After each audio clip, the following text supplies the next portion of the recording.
Amém, Senhor. Vamos abrir as nossas Bíblias no Evangelho de Mateus.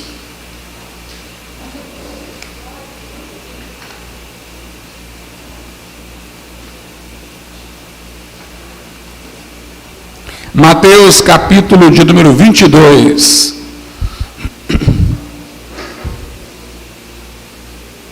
Mateus, capítulo 22, a partir do verso 17.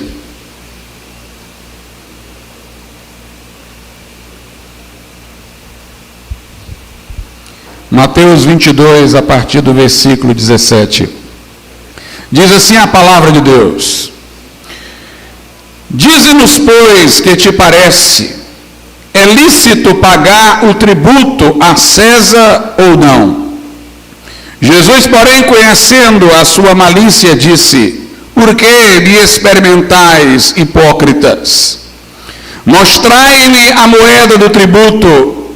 E eles lhe apresentaram um dinheiro. E ele diz-lhes: De quem é esta efígie e esta inscrição? Dizem-lhe eles: De César. Então ele lhes disse: Dai, pois, a César o que é de César, e a Deus o que é de Deus. E eles, ouvindo isto, maravilharam-se, e deixando-o, se retiraram. Podeis assentar. Os inimigos de Jesus, desse conhecido episódio, quiseram colocar Jesus num dilema, numa situação em que a resposta para um lado ou para o outro lhe traria uma inconveniência. Perguntaram a Jesus se eles, judeus, subjugados pelos romanos, deveriam pagar tributo a César, ao líder do Império Romano. Se Jesus dissesse que eles deveriam pagar tributo e pronto, o povo que ouvia Jesus poderia pensar que ele estava justificando a dominação dos judeus pelos romanos. Seus compatriotas poderiam achar que ele não estava dando o devido valor à nação judaica. Se por outro lado ele dissesse que não se deveria pagar tributo a César, ele seria logo acusado de ser um rebelde, um patrocinador de desordem, e logo alguém que estaria objetando ao próprio César. E Jesus deu uma resposta inteligente em sua sabedoria, que os deixou calados. Jesus disse: Olha, vocês têm o que nesta moeda? E eles disseram que era a inscrição de César. A moeda era forjada dentro da estrutura do Império Romano. Então Jesus disse: Se é de César esta moeda, então dai a César o que é de César, e dai a Deus o que é de Deus. Normalmente nós falamos deste episódio destacando que Jesus deixou emudecidos, calados, os ouvintes, e eles mesmos se maravilharam da resposta. Eles se retiraram por ver que não prosperaria o teste em que puseram Jesus. Mas estas palavras de Jesus são mais ricas do que apenas um jogo retórico para fugir de uma situação inconveniente. Elas traduzem verdades muito mais profundas. Jesus disse para dar aquela moeda a César por trazer a imagem de César. Mas a mesma Bíblia diz que nós fomos criados à imagem de Deus. Então, pela lógica, se a moeda é devolvida a César por ter a sua efígie, sua inscrição, Também nós que trazemos a imagem de Deus, porque assim fomos criados, de acordo com Gênesis, devemos nos entregar, devemos nos consagrar, devemos nos dar a Deus.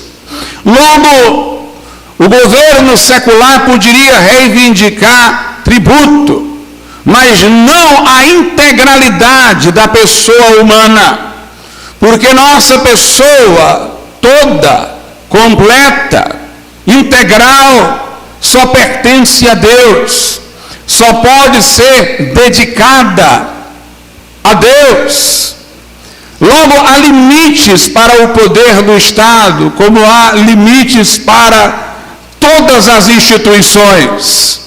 E nós, quando nos submetemos ao Estado, a essas instituições, dentro de seus limites, nós o fazemos por ordenação divina, porque a Bíblia traz que Deus deu oportunidade histórica e providencial a essas instituições para servirem ao ser humano em determinados aspectos de sua existência. Mas nossa submissão absoluta é apenas a Deus. E a essas instituições nos submetemos na medida em que Deus nos ordena, até o ponto de que não esteja comprometendo nossa fidelidade com Deus e o que Deus estabeleceu para essas instituições.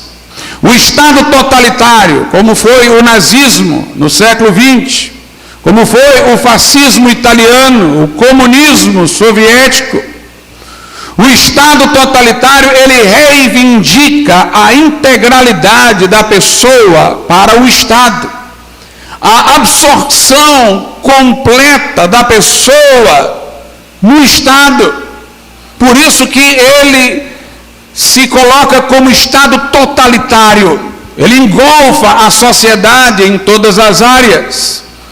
Ele se pretende um Estado onipresente, onisciente, que tem informação sobre todos, que tem em cada cidadão um funcionário público que o representa para agir em seu nome. E ele reivindica completa e absoluta devoção, algo que só a Deus pertence. As palavras de Jesus aqui impõem limites ao Estado e mostram que nossa devoção absoluta é apenas para Deus, é apenas para o Rei dos Reis e Senhor dos Senhores. Quando as pessoas pleiteiam para que o Estado, por exemplo, legalize o aborto, elas não se dão conta de que quando o Estado descriminaliza o aborto, ele está dizendo que vida pode ser protegida ou não. Logo, a vida deixa de ser um direito inalienável, fundamental, radicado na pessoa humana, um dom de Deus, que nem o próprio possuidor pode legitimamente renunciar por meio do suicídio.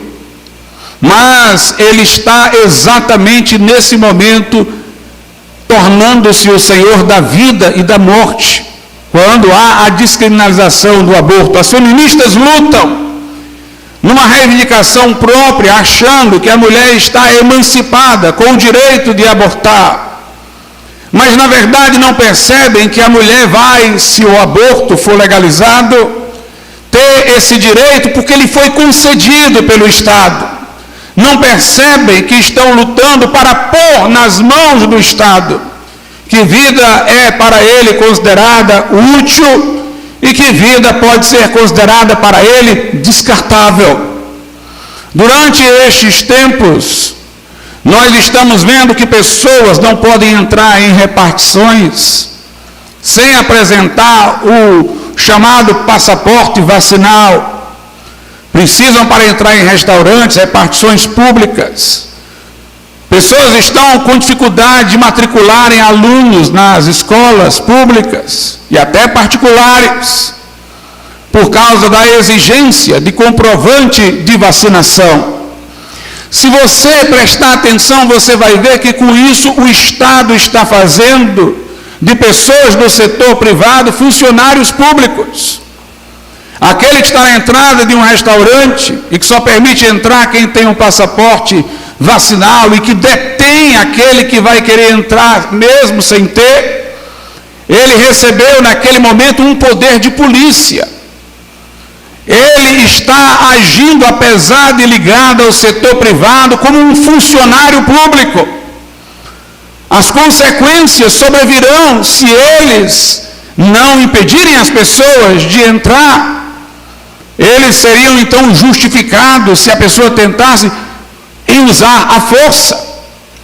Note, pessoas tornam-se todas funcionárias do governo, agentes do governo, embora elas pertençam a um setor privado, mas elas passam a ter poder de polícia. E as pessoas vão, às vezes, até incorporando e absorvendo tanto isso. E aquele que examina se alguém possui um passaporte desse ou não, vai ficando a sentir-se tão poderoso que ele quer conferir até mais do que precisa. Mostrou isso, eu quero agora ver sua identidade, eu quero ver aquilo, porque ele está se sentindo poderoso, um agente, um torturador, em palavras mais hiperbólicas. E todo torturador se sente gratificado por sentir o outro frágil diante de si, e ele com um grande poder, agindo em nome de um poder considerado por ele maior, que é o do Estado. Nós percebemos, irmãos, portanto, que avança o controle. O Estado quer definir família, sem levar em conta o sentido biológico da família, que sempre foi compreendida em função da procriação, daquela união que é potencialmente fecunda entre homem e mulher, e que assim pode gerar e perpetuar a espécie, dar continuidade à sociedade. Essa é a definição clássica de família, que tem um substrato biológico, tem uma continuidade histórica. Em todas as culturas foi assim, mesmo entre as culturas que foram mais permissivas com a sodomia. O que era considerado família ainda era a união entre homem e mulher, que se estendia pela procriação aos seus filhos. Mas quando o Estado quer definir família, dizendo que pode ser entre dois homens, pode ser entre duas mulheres, pode ser de outras formas, então ele está abolindo a família que é anterior a ele, que é inclusive um limite para o seu poder, porque é uma instituição designada por Deus na criação com finalidade própria. Mas ele quer então subtrair todas as instâncias intermediárias entre o indivíduo e o Estado, como aquelas instituições que estão na sociedade civil, as universidades, os sindicatos, as associações, a igreja e a família, que é a mais nuclear de todas, porque não é apenas fruto de uma associação para uma finalidade determinada, mas está na estrutura da própria natureza humana para que a espécie seja perpetuada. Nós vemos hoje o Estado tentando se assenhorear de todas as instituições intermediárias. Ele controla currículos em universidades. Ele controla através de avaliações posteriores. É um controle que veio de uma época pretérita, que se mantém ainda, mas nós vemos esse controle expansivo. Ele quer ser um Estado que tem os sindicatos nas mãos, senão este do governo atual, de um governo pretérito, e em outros lugares da América Latina, é assim que funciona. Há uma simbiose entre o Estado, os sindicatos, as associações profissionais, e ele vai subtraindo todas essas instâncias que deveriam estar ao lado do indivíduo para escudá-lo, e vão passando a ser agentes do Estado para oprimir o indivíduo, maximamente no tempo presente, que, como eu disse, com esse passaporte segregador, faz dessas associações também agentes estatais contra o indivíduo. O Estado totalitário, portanto, é esse que engolfa a sociedade, esmaga o indivíduo. O indivíduo só vale como cidadão, ele não vale como pessoa humana.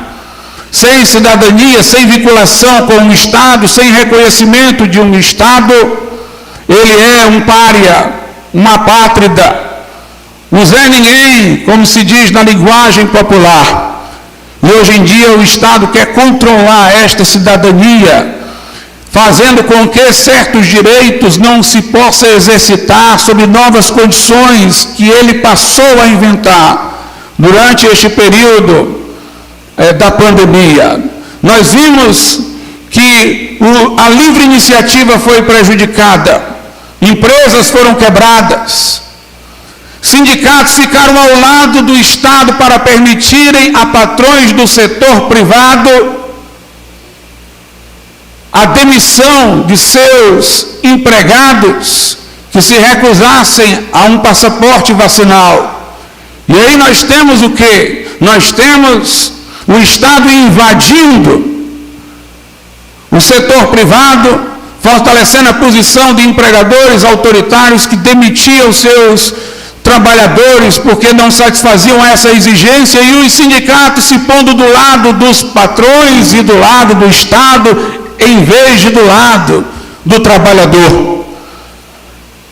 A liberdade de ir e vir foi controlada, fora de todo o sistema constitucional, que somente admite restrições maiores desse tipo que houve em estado de sítio, em estado mais grave, em que o presidente da República, por tempo limitado, prefixado, com a convalidação do Congresso Nacional, é que poderia estabelecer, e sempre tendo em vista uma restrição para proteger os mesmos direitos individuais, não para aboli-los. Imagine exemplificativamente um ataque terrorista de uma religião radical aqui no Brasil, e que se tivesse notícia de que ela iria atacar templos religiosos e o Estado então estabelecesse o fechamento, mas para proteger aquela religião, para que os membros sobrevivessem até que ele pudesse vencer esse inimigo,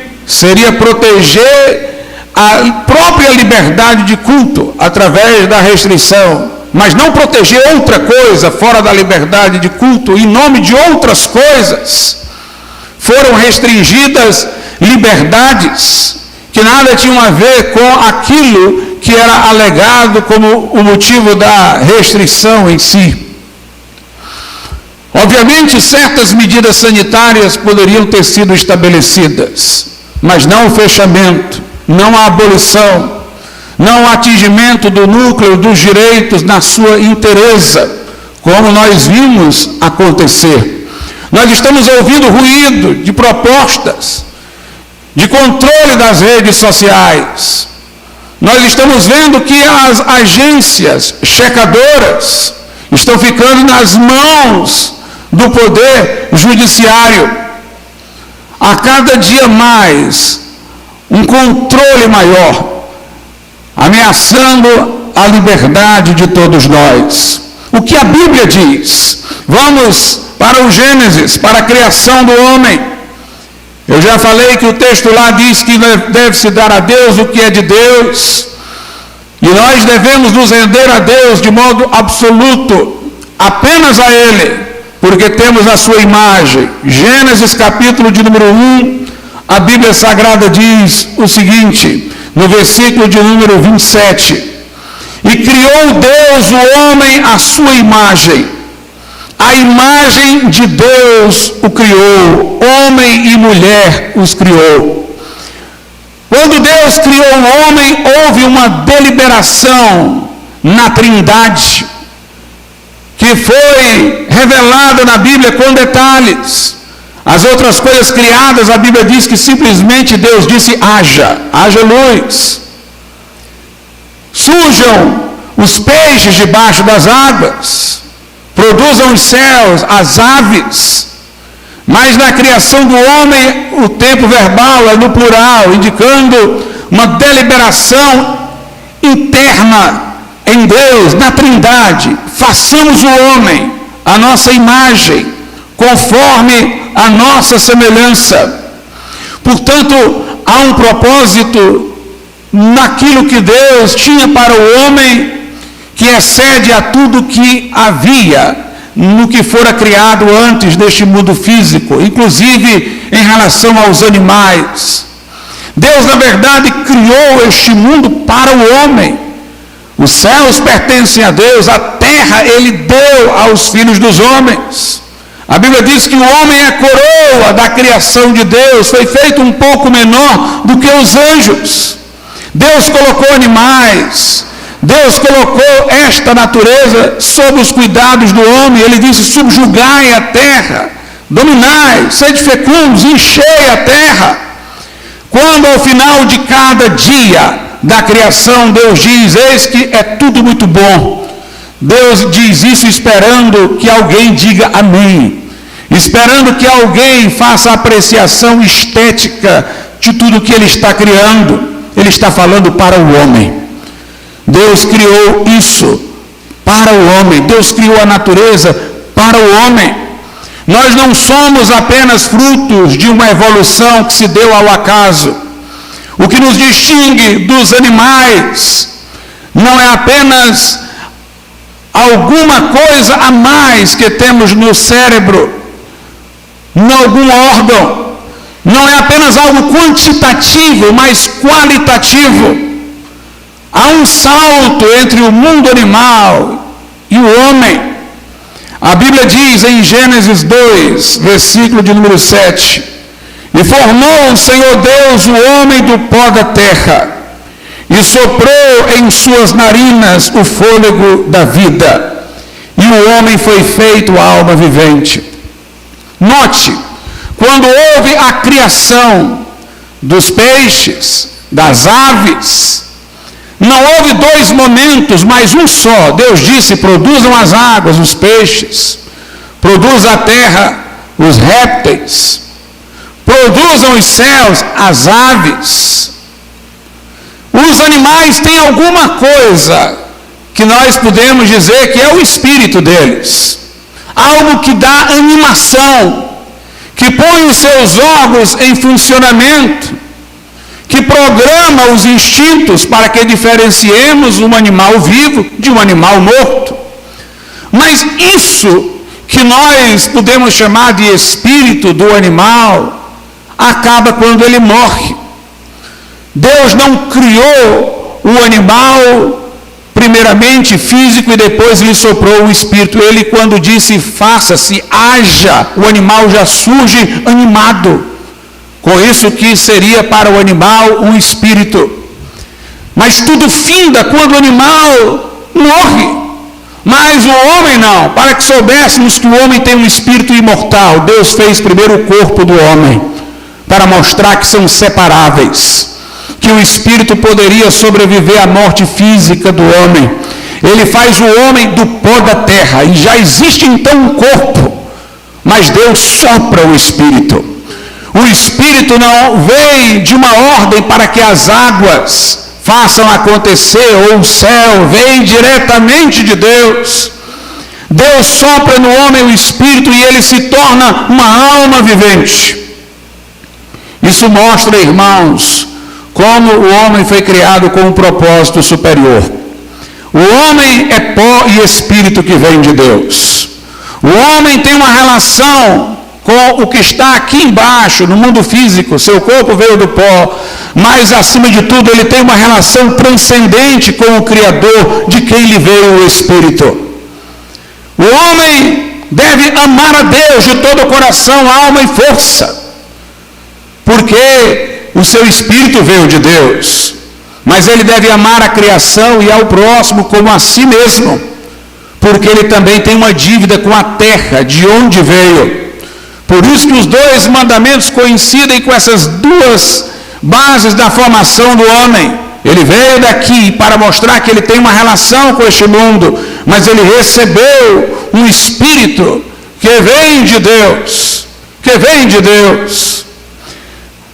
Há que se notar, irmãos, portanto, que há um elemento superior no homem, um elemento de transcendência.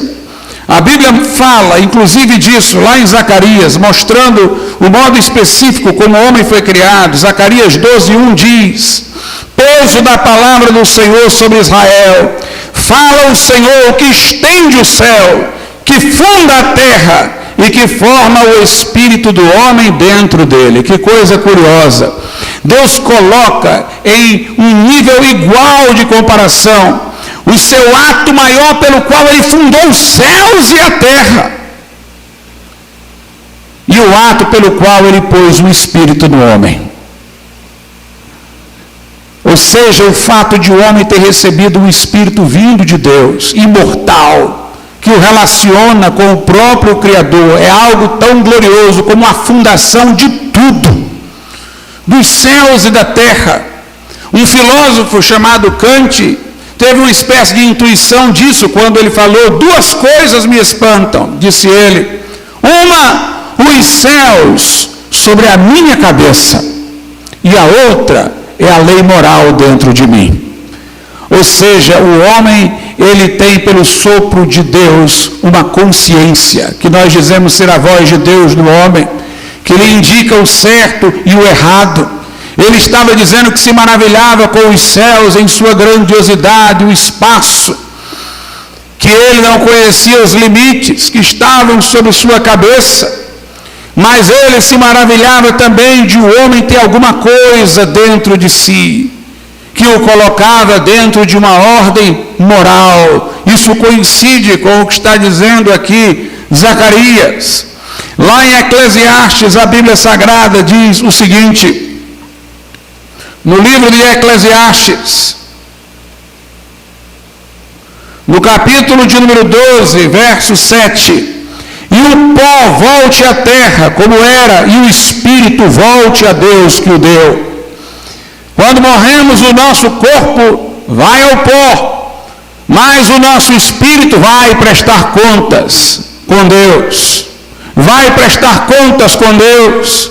Nós temos uma responsabilidade moral e espiritual.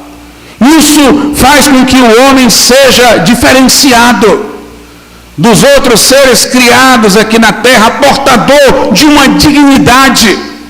Kant dizia que a diferença entre preço e dignidade é que aquilo que tem preço é intercambiável, é substituível, mas o que tem dignidade tem valor intrínseco e não se pode substituir. Cada pessoa é singular na sua inteligência, personalidade, habilidades. Um ser humano não é substituível, por isso cada aborto, cada assassinato tira do mundo uma pessoa que nunca mais existirá uma como ela. E essa dignidade do ser humano, irmãos, é que é a fonte dos seus direitos, do seu valor.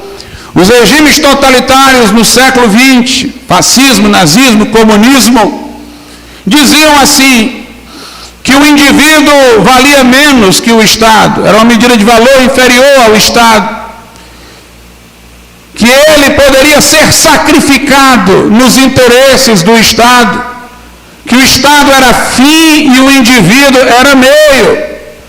Eles falavam dessa forma porque diziam assim, o Estado fica, o indivíduo vai, quando você morre, acabou-se, mas o Estado ainda subsiste. O Estado tem mais perpetuidade do que os indivíduos, tem mais solidez de existência que os indivíduos, mas obviamente essa afirmação é materialista, presume que o homem não seja dotado de um espírito imortal. Nós dizemos, irmãos, que dá-se o contrário, o Estado um dia vai desaparecer. Quando Jesus vier, ele será aquela pedra cortada de que fala lá no livro do profeta Daniel, que vai demolir os reinos da terra, que vai destruir a estátua de Nabucodonosor, cujas divisões representam os grandes impérios. Esses estados aqui terminarão, mesmo depois do governo milenar, quando se abrir a eternidade, acabará a história como a conhecemos. e entraremos no período eterno, mas nós permaneceremos. Nós continuaremos se estivermos com Cristo ao seu lado, sem Ele no lugar de condenação, mas cada indivíduo durará mais do que o estado e do que o tempo histórico como nós conhecemos agora. Por isso C.S. Lewis disse: nunca fale que você se encontrou com uma pessoa comum. Não existem pessoas comuns. Cada um é único e cada um possuidor de uma alma eterna. Não existem simples pessoas.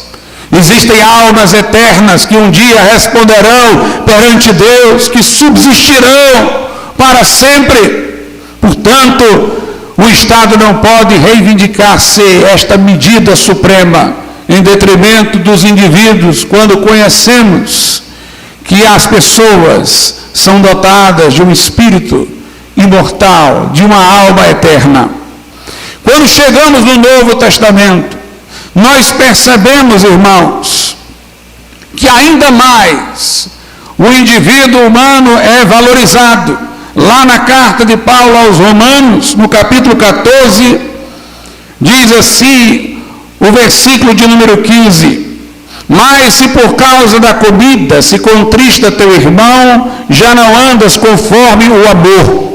Não destruas por causa da tua comida aquele por quem Cristo morreu. Paulo está falando de pessoas mais escrupulosas, que devido a costumes anteriores de sua tradição e cultura, se ofendiam com aqueles que comiam certos alimentos, e Paulo está recomendando que o irmão fraterno evite aquilo que possa fazer tropeçar o seu próximo. Mas Paulo diz: não arruines a vida de uma pessoa por quem Cristo morreu.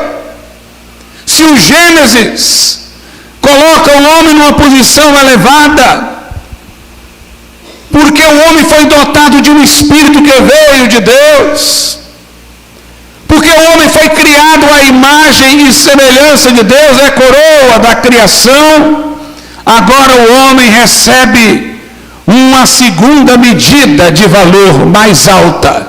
Ele é alguém por quem Cristo morreu.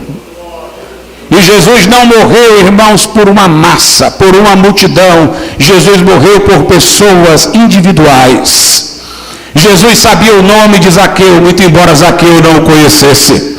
Jesus sabia o nome de Saulo: Saulo, Saulo, por que me persegues? Paulo, quando foi falar da morte de Jesus, falou no singular: já estou crucificado com Cristo, vivo não mais eu, mas a Cristo que vive em mim. A vida que eu agora vivo na carne, Gálatas 2:20, vivo pela fé no Filho de Deus que me amou e a si mesmo se entregou por mim. Quando ele personaliza, ele não fala que Jesus morreu por todos, mas por ele em particular, o amor em particular. É porque ele quer dizer que se só houvesse ele no mundo, Jesus teria descido, se encarnado, sido humilhado e morreria naquela cruz por ele. Ele morreu por cada um de nós, individualmente. Quando você está diante de um outro ser humano, você está diante de alguém por quem Jesus Cristo morreu.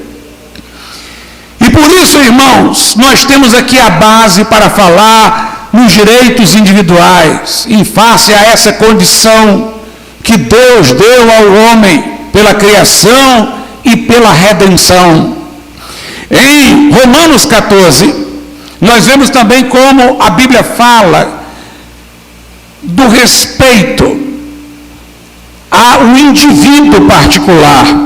Romanos 14, como eu disse, está falando de pessoas escrupulosas, que nós devemos procurar compreendê-las e não agir perante elas de uma maneira que elas se sintam ofendidas.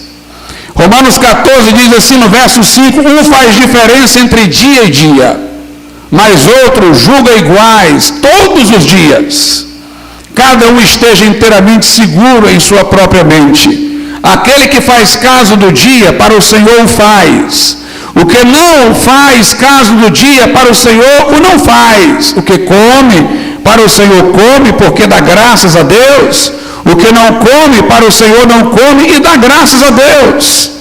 Porque nenhum de nós vive para si, nenhum morre para si. Porque se vivemos, para o Senhor vivemos, se morremos, para o Senhor morremos, de sorte que ou vivamos ou morramos, somos do Senhor.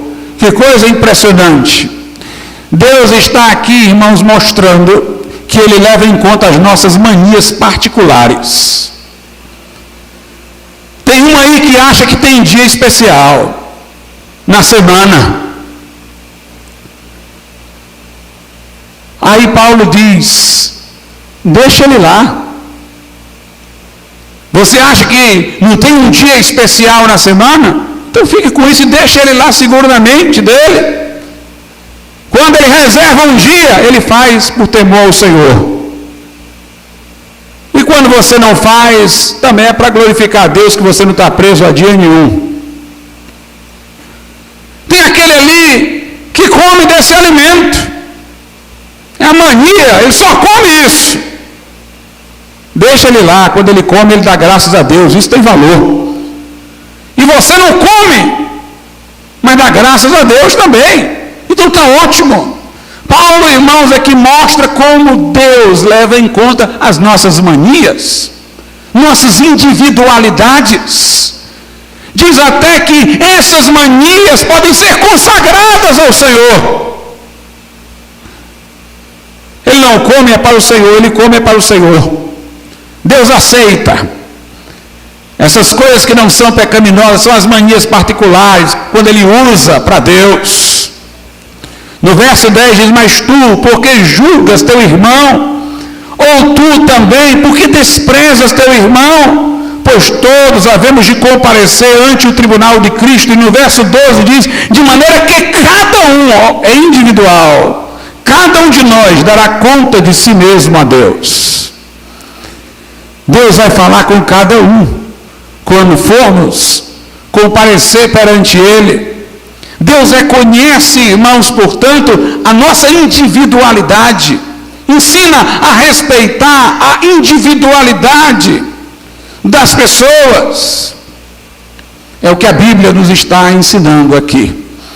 Então, as pessoas devem ter direito de trabalhar ou não, de ir, de vir. Devem ter direito de dar essa ou aquela opinião. Deus respeita a particularidade de cada pessoa.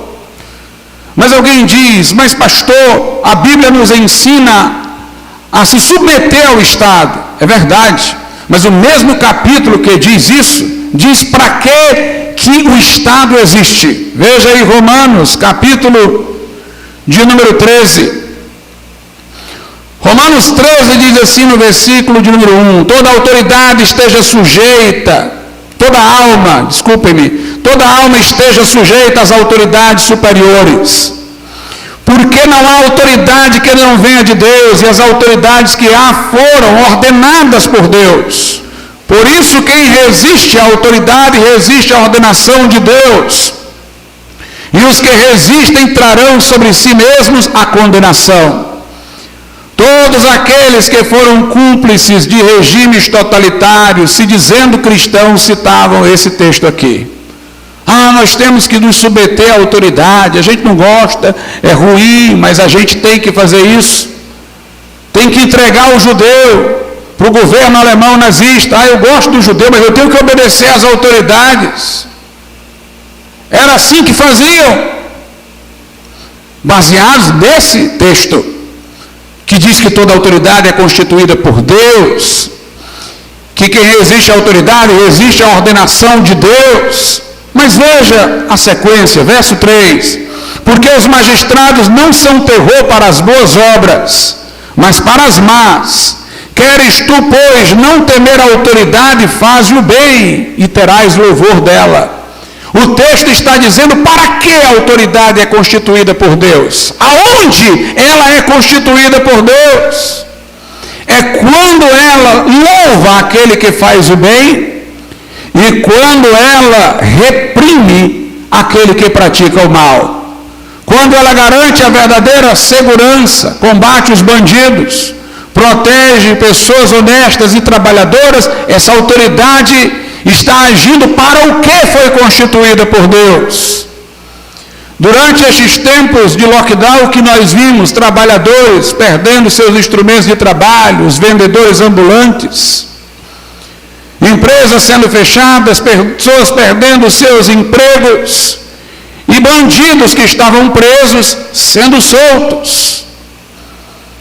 E nos lugares, no Rio de Janeiro, em que o crime se organizava, ministro do Supremo Tribunal Federal impedindo os drones de sobrevoarem, operações policiais, e eles aumentando o seu poder bélico e sua opressão durante este período. Deus não constituiu autoridade para fazer mal ao homem bom e para abrir as portas para os que fazem o mal. Não. A autoridade, quando se desvia, precisa encontrar profetas.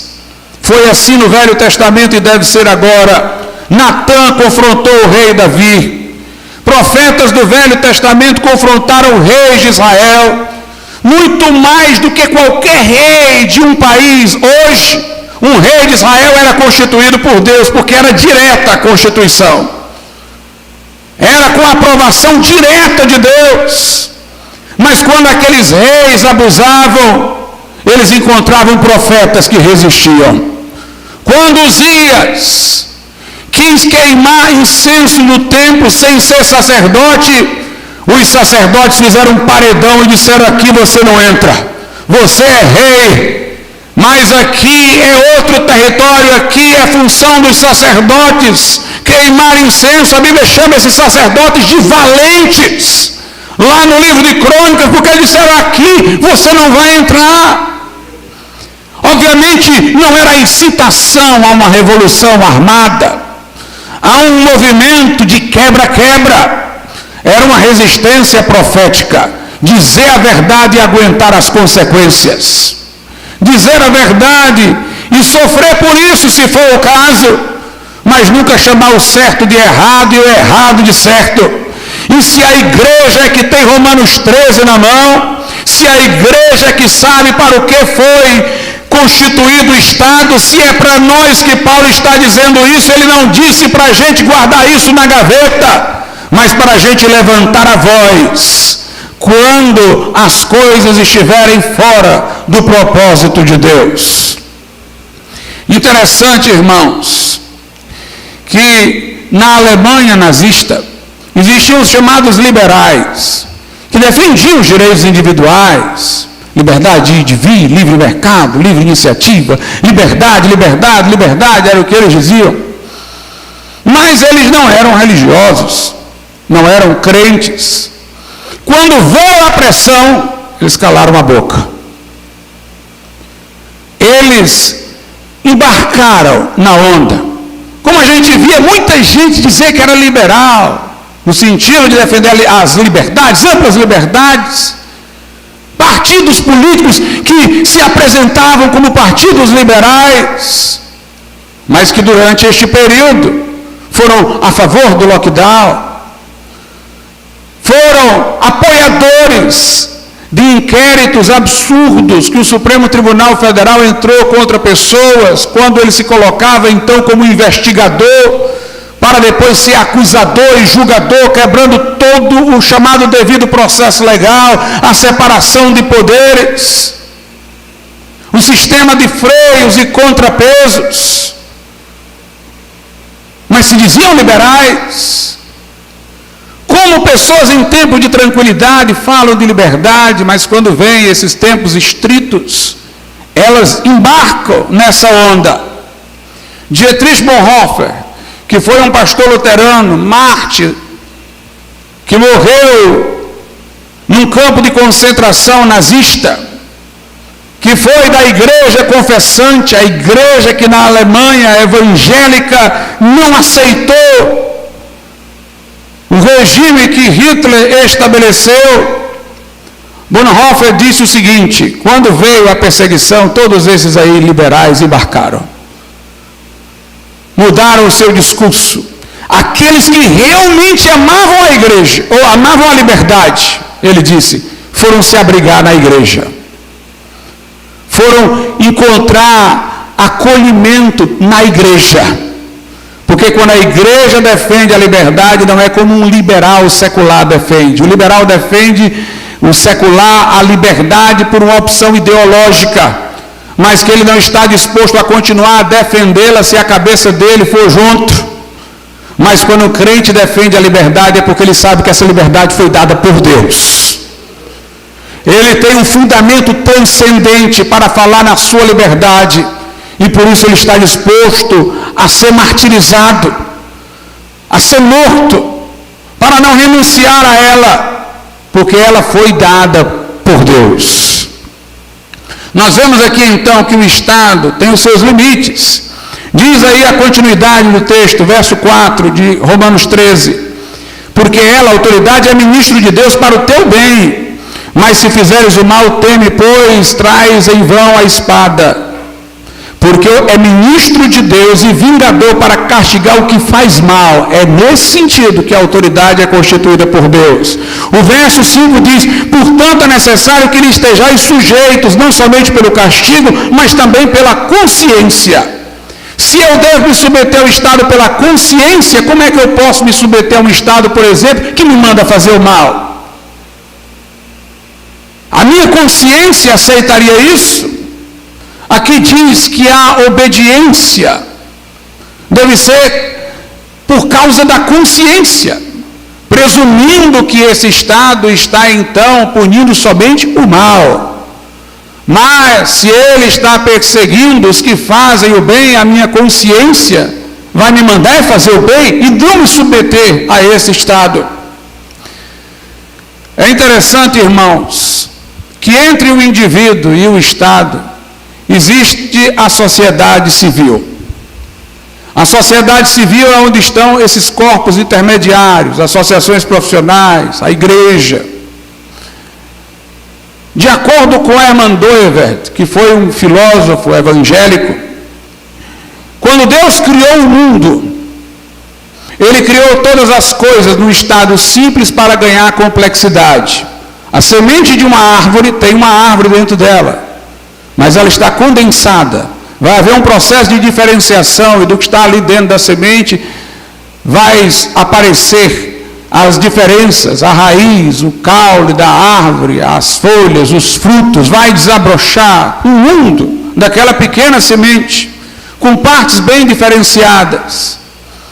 Um óvulo fecundado também vai ter um processo de diferenciação, onde os órgãos vão começar a aparecer com as suas respectivas funções.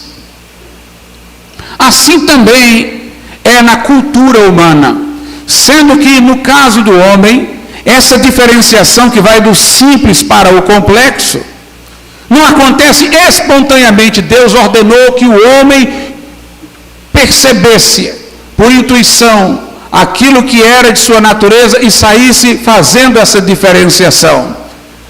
Diferentemente da semente, que por um processo natural vai tendo sua diferenciação na direção da árvore, um óvulo fecundado vai tendo, por processos naturais, diferenciação em direção à formação de um ser humano com todos os seus membros e órgãos. No caso da cultura, Deus incumbiu o homem de promover a diferenciação. Você nota que o Éden é o começo, um jardim, lá no Gênesis. Quando você vai para o Apocalipse, no final é uma cidade. A nova Jerusalém, a Jerusalém celestial que desce do céu. Quando Deus colocou o homem no jardim, Ele não esperava que ficasse só o jardim. Ele esperava que o homem fosse promover as diferenciações. Por isso que Ele diz: subjugai a terra, dominar, é o chamado mandato cultural, façam aparecer. Lá no Gênesis nós vemos invenções de instrumentos musicais, surgia a arte. Instrumentos de labor, surgia embrionariamente a indústria. Portanto, no processo de diferenciação, toda cultura, mais cedo ou mais tarde, ela vai começar a ter as famílias, ela vai começar a ter a indústria, o comércio, as profissões, todas essas agremiações, as organizações de culto, e o Estado vão aparecendo. Mas cada uma dessas esferas, dessas instituições tem finalidade própria. Assim como os órgãos do nosso corpo, cada um tem uma finalidade. Assim como a finalidade da folha não é igual à do fruto, não é igual à da raiz, cada uma dessas instituições tem a sua lei própria. A educação tem uma lei, que é promover o conhecimento e a aprovação para o momento seguinte daqueles que já aprenderam a fase anterior. O objetivo das organizações profissionais é fortalecer a identidade daquela profissão e os recursos de sua atividade. O Estado é para o bem comum, a igreja é para promover o culto, a reunião dos crentes. Cada instituição tem a sua função. O totalitarismo acontece quando o Estado não quer respeitar essas diferenciações. Ele quer se sobreestender sobre todas elas, fazer de cada uma delas um departamento dele próprio, não reconhecendo que elas têm pela criação divina, pela lógica da criação, cada uma delas uma finalidade particular. Quando o Estado se assenhoria de tudo, nós temos um regime totalitário. Nós não temos mais vizinhança, nós temos um que vigia o outro para entregar o Estado. Morre a solidariedade, morre o amor ao próximo, porque o Estado vai entrando em todas as esferas, subtraindo a particularidade de cada uma dessas esferas. A Bíblia, irmãos, fala da importância do Estado se retrair para deixar a sociedade se oxigenada, ter a sua liberdade. Lá na carta de Paulo a Timóteo, acompanhe comigo, 1 Timóteo 2, a partir do versículo de número 1, diz assim: admoesto-te, pois, antes de tudo, que se façam súplicas, orações, intercessões e ações de graças por todos os homens, pelos reis e por todos que estão em eminência, para que tenhamos uma vida quieta e sossegada em toda piedade e honestidade. Orem pelos reis, para que a gente tenha uma vida quieta e uma vida sossegada. O que é uma vida quieta? Não perturbada, não vigiada, não controlada, para que a gente tenha sossego, para que a gente tenha uma vida quieta, a gente possa ter os nossos negócios sem ser importunado, as nossas escolas sem que sejam controladas. Portanto, aqui se recomenda que venhamos a orar por reis para que eles nos deixem viver uma vida quieta e sossegada. E a Bíblia diz: para o que um crente aproveita-se dessa vida quieta e sossegada? Para a piedade e honestidade. Ou seja, para que eu possa viver plenamente a piedade, a honestidade e a santidade, ou seja, sem embaraços externos, eu preciso de sossego, eu preciso de uma vida quieta. Então nós oramos por uma vida sossegada, não importunada, não controlada pelo Estado, para que haja os espaços, inclusive para a gente pregar o Evangelho, ter comunhão uns com os outros, termos escolas cristãs, sem sermos importunados, para que possamos viver em piedade e honestidade.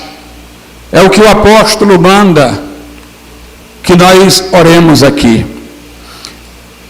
Meus amados irmãos, nós vemos pela Bíblia como no cristianismo essas liberdades eram respeitadas, porque inclusive nós precisamos delas para fazer aquilo que Deus nos manda fazer. As ordens divinas para a igreja, para os crentes, presumem uma situação de liberdade, ou então, se ela não existir, que nós estejamos prontos para enfrentar a autoridade e sofrer as consequências. mas não renunciar à liberdade pela qual nós temos que fazer a vontade de Deus. Vamos ver isso passo a passo. O direito à propriedade privada, o Novo Testamento assegura. Quando a igreja cristã primitiva começou, muita gente tem uma interpretação equivocada disso. Lembrem-se, no dia de Pentecostes converteram-se quase 3.000 almas, mas aquelas pessoas que se converteram, grande parte delas, não moravam em Jerusalém. Eles tinham vindo de longe, de vários lugares. Quando é dito de que modo as línguas foram entendidas por pessoas de vários lugares, dá para perceber que os que estavam ali vinham de várias partes. Eram judeus vindos de várias partes para a comemoração da festa do Pentecostes. E se converteram ali. Se aqueles homens se convertessem e voltassem para suas casas sem conhecer nada do Evangelho, só aquilo que ouviram naquele dia, com certeza a fé deles seria frágil. Então, em vez de voltarem para suas casas, onde eles tinham casas, trabalho, emprego, eles resolveram ficar em Jerusalém com os apóstolos, para aprender. Mas na frente tiveram que voltar pela perseguição. Porque o plano era eles ficarem lá até crescerem mais na fé. Depois eles voltariam para os seus lugares de origem, inclusive como missionários.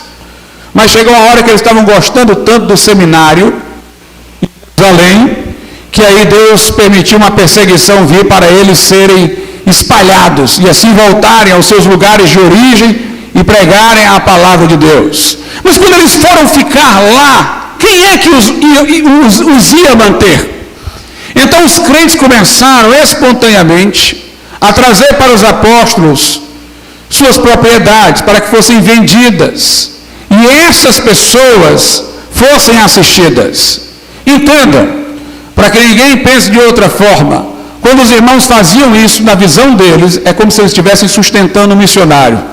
Vamos pagar para ele fazer o seminário, vamos pagar para ele aprender aqui e depois voltar, sabendo que vai pregar.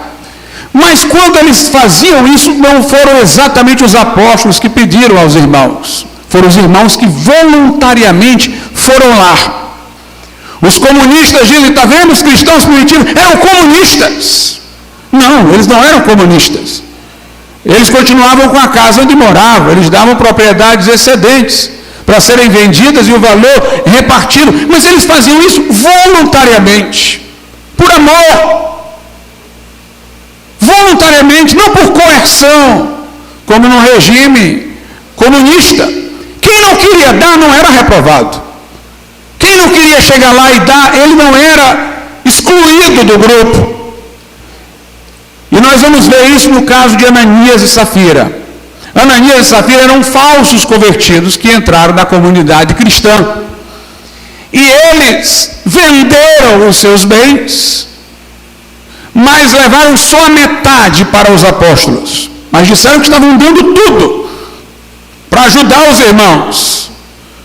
Smith Wigglesworth dizia assim, que Ananias e Safira devem ter pensado assim, rapaz, se esse negócio for para frente, a gente vai ter prestígio aí, porque a gente disse que deu tudo. Se esse negócio não for para frente, ainda ficou com a metade para poder continuar. Mas quando eles vão fazer isso e mentir, dizendo que estão dando tudo, Pedro os desmascara. Mas quando Pedro os desmascara, Pedro não os reprova, porque eles não trouxeram tudo. Pedro os reprova por terem mentido e dizendo que eles não precisavam nem ter dado, reconhecendo o direito deles à propriedade privada. Veja aí o que a Bíblia diz em Atos dos Apóstolos, capítulo de número 5, versículos de números 3 e 4. Disse então Pedro, Ananias, por que encheu Satanás o teu coração para que mentisses ao Espírito Santo e retivesses parte do preço da herdade, guardando-a não ficava para ti, ou seja, se tu quisesse ficar era teu, e vendida não estava em teu poder, vendendo essa propriedade, ainda era teu, a propriedade era tua, vendida a propriedade e era teu. Por que formaste este desígnio em teu coração? Não mentiste aos homens, mas a Deus. Note, aqui nós vemos que não tinha nada de comunismo e coerção. Pedro diz, olha, a tua propriedade era tua.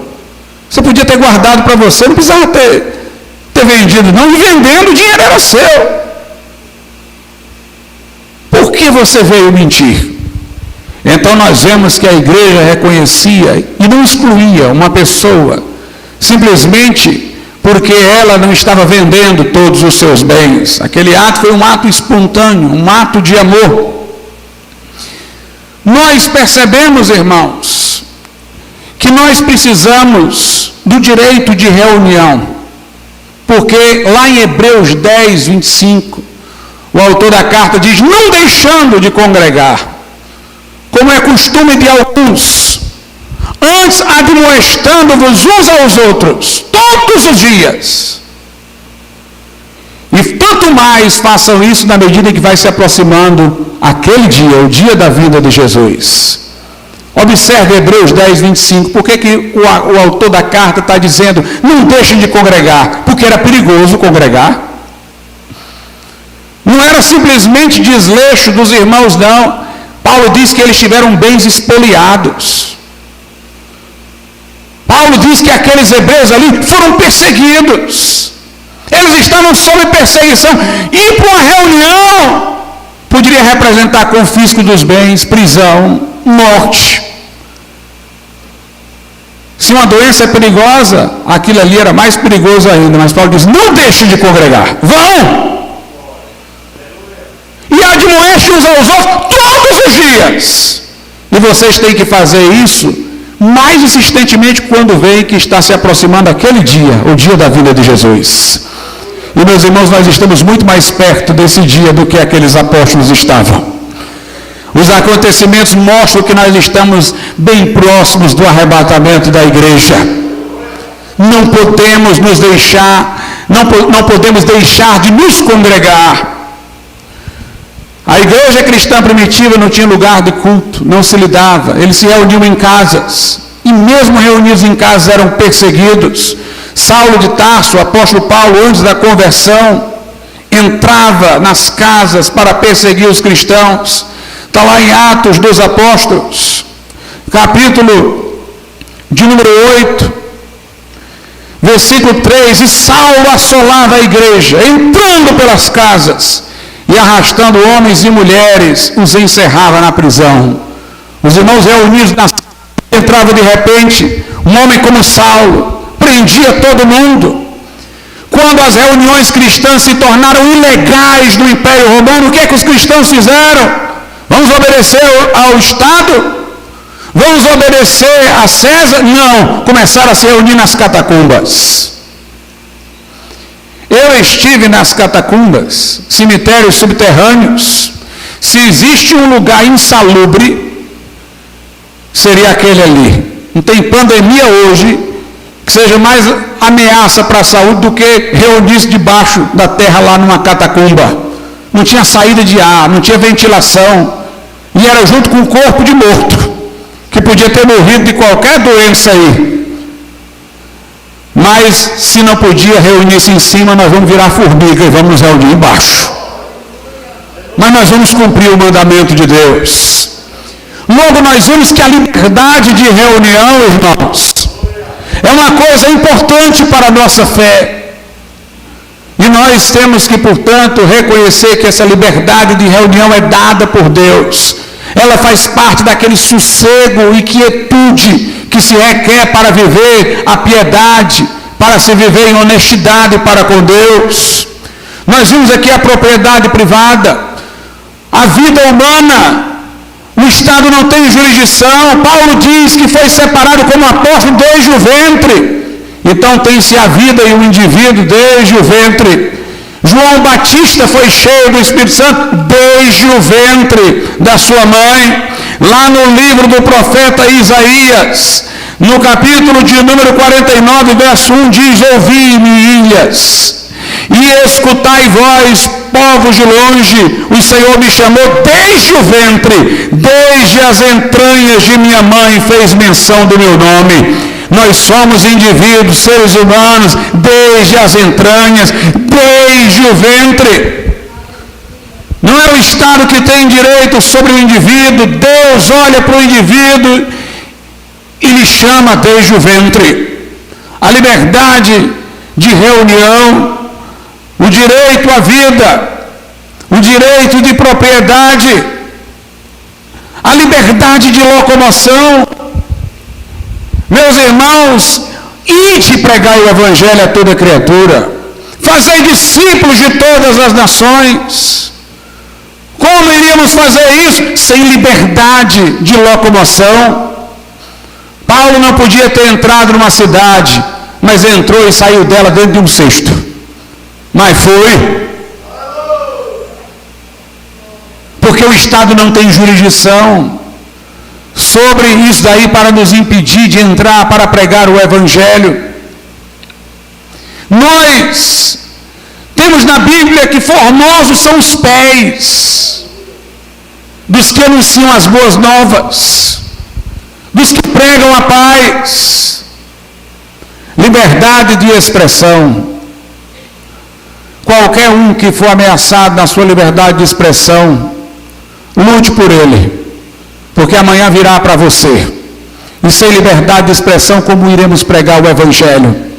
A igreja é a mais atacada hoje. Quando pregamos contra o pecado, somos acusados de discurso do ódio. Quando nós declaramos aos homens os seus pecados, nós somos acusados de estar insultando pessoas, promovendo discriminação. Quando pregamos contra a sodomia em particular, é esse estigma que eles lançam sobre nós. Aí vem Ministério Público, aí vem partido político, aí vem tudo isso do politicamente correto, mas a nossa pregação exige que o pecado seja denunciado para que depois digamos: arrependei-vos. Arrependei-vos. Lá no livro de Atos, no capítulo 4, a partir do versículo de número 18, diz assim: e chamando-os, os discípulos, disseram-lhes que absolutamente não falassem, nem ensinassem no nome de Jesus. Respondendo, porém, Pedro e João, lhes disseram: julgai vós, se é justo diante de Deus ouvir-vos antes a vós do que a Deus, porque não podemos deixar de falar do que temos visto e ouvido. As autoridades ameaçaram, puniram: não falem mais, não preguem mais isso. Mas aqueles apóstolos disseram: o que é que a gente deve fazer? Obedecer a vocês e não a Deus? Nós não podemos parar de falar daquilo que temos visto e ouvido. Meus irmãos, se de repente surgisse um regime totalitário e a perseguição fosse a fundo, você ia ver inúmeras pessoas que agora, quando a coisa ainda está um pouco menos grave, pessoas que agora estão falando em liberdade, disso, daquilo, quando a coisa apertar, elas vão fechar a boca, chegará o limite delas e elas vão se render. Só os crentes fiéis ainda permanecerão, porque para eles liberdade não é luxo. Liberdade é aquela condição que Deus deu ao homem, pela qual até os deveres para com Deus são cumpridos. O mundo quer colocar hoje que quando você fala da sua liberdade, você é egoísta. Isso é que você quer luxo. Já pensou que mundo é esse, irmãos?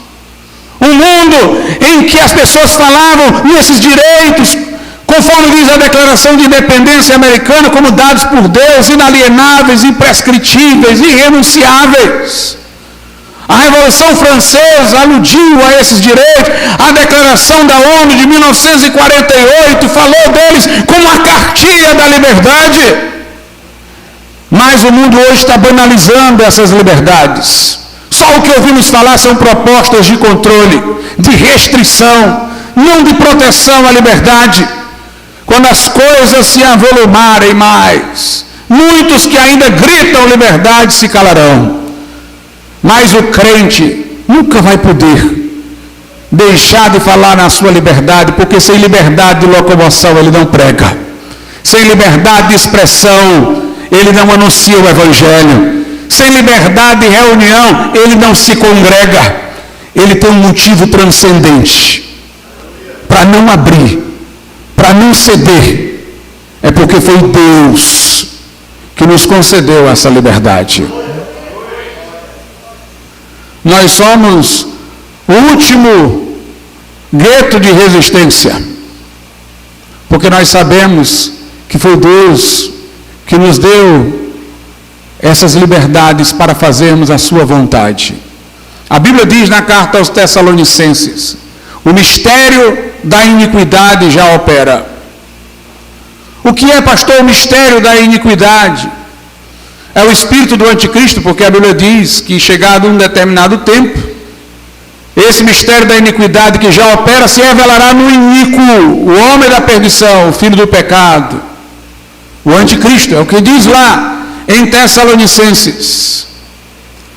Se fala de mistério, então é uma coisa oculta que está operando agora. A Bíblia é muito clara, irmãos. Note, lá fala de mistério da iniquidade, mas em 1 Timóteo 3,16 fala do mistério da piedade, que é a encarnação de Cristo. Lá diz: aquele que foi manifestado na carne, justificado em espírito, contemplado por anjos, pregado entre os gentios, crido no mundo e recebido acima na glória. O mistério da iniquidade leva ao anticristo, e o mistério da piedade levou a Cristo. Teve uma ação invisível do Espírito Santo no ventre de Maria para fazer o verbo se fazer carne. E há uma operação misteriosa do mal para gerar uma possessão satânica no homem, que é o anticristo. A encarnação do mal. O mistério da iniquidade já opera. Quando o anticristo vier, em que cenário ele aparece? Político. Marca da besta, ninguém pode comprar ou vender. Batalha do Armagedon. Uma confederação de 10 nações que dão o poder a ele. A figura, portanto, irmãos, do governo do anticristo na Bíblia é política. É um poder político. Se o mistério que conduz a ele já opera, algo invisível está operando na política. Nós temos hoje uma política maligna, ideológica, que está tentando implantar estas coisas malignas nas escolas, ideologia de gênero, nisso, daquilo. É um poder que vem dentro deste mundo político. Mas a Bíblia diz: o mistério da iniquidade já opera, só há um que o detém. Só há um que resiste. O movimento conservador pode sucumbir um dia, mas a igreja de Jesus, em sua fidelidade, é que vai manter-se firme.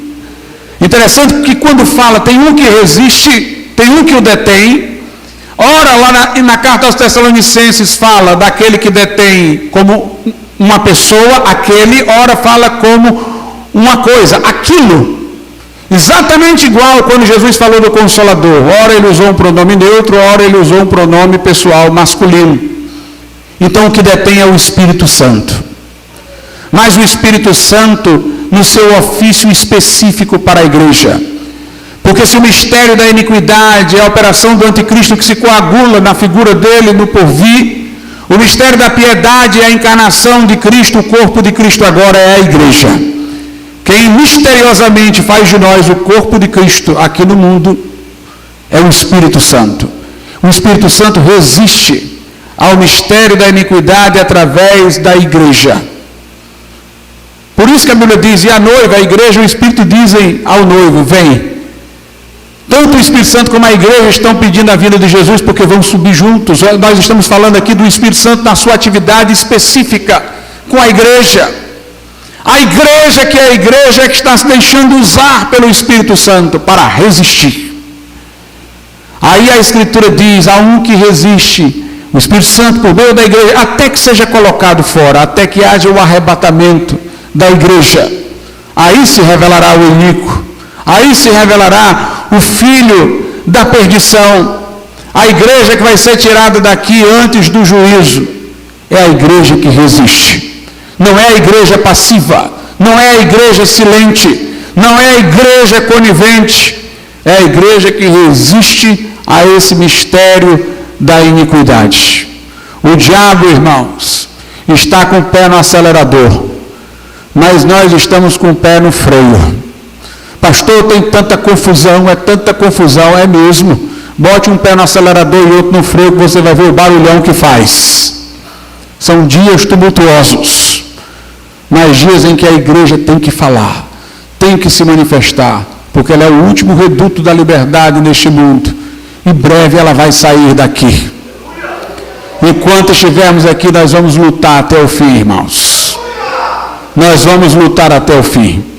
Como disse o irmão Abraão, lá de Horizonte, eu nunca esqueço, quando ele veio aqui num culto e foi tocar. Ele, antes de tocar uma música sobre o arrebatamento, ele disse assim: eu quero dizer àqueles que nos perseguem, que em breve nós não estaremos mais aqui.